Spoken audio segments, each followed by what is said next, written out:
This video is going to help you with vertical motion models. This is a topic that a lot of people struggle with, but really it just takes some practice.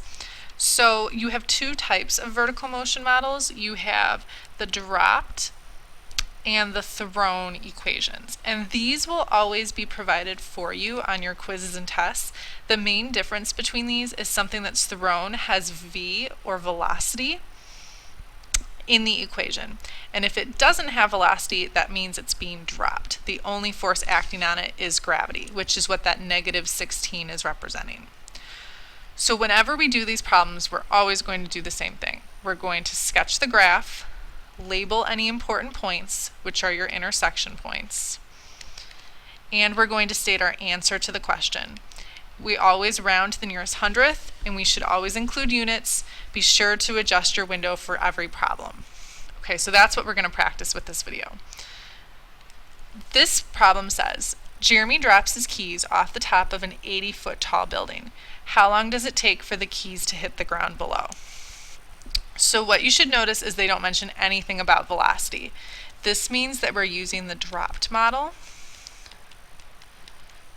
The h stands for the end height, or wherever this object is ending up. So the key ends up on the ground. That means it's at a height of 0. We're looking for time, so we're going to leave that alone. S stands for starting height, where it started off. It started off on top of an 80-foot tall building. So this is your equation. And now what we're going to do is graph this. So we'll go to y equals. Whatever's in front of your equal sign goes in y1. Whatever after your equal sign goes in y2. And you can use an x instead of a t. And then we can graph this. Now, right now you can't see the top of your graph. That's because this started all the way up at 80.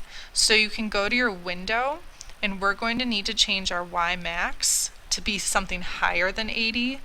So how about 100? And now you should be able to see much more of the whole picture. So we're going to do a sketch of that. And this doesn't have to be a perfect sketch, but it should definitely resemble the picture. Okay, arrows. And what we care about is where the keys are hitting the ground. So the ground is at 0, and that's these 2 points right here. So now we just have to find the intersection. We'll go second, trace 5, move over to the left to your first intersection point, and press enter 3 times. And we want to round to the nearest hundredth. So that's a -2.24. Notice the 6 moves the 3 up, comma 0. Now we'll do that again. Second, trace 5. Move your cursor to the right. Enter, enter, enter. And you'll get a positive 2.24, comma 0. And what you should notice is whenever you have a dropped problem, you're always going to have this same number on each side, one negative, one positive. It's like they're mirror images of each other, and that's because you don't have any velocity to affect your numbers. So the last thing we have to do is actually answer the question. The question is, how long does it take for the keys to hit the ground below? Well, time can't be negative, so it has to be our positive answer. It takes 2.24 seconds. And there you go.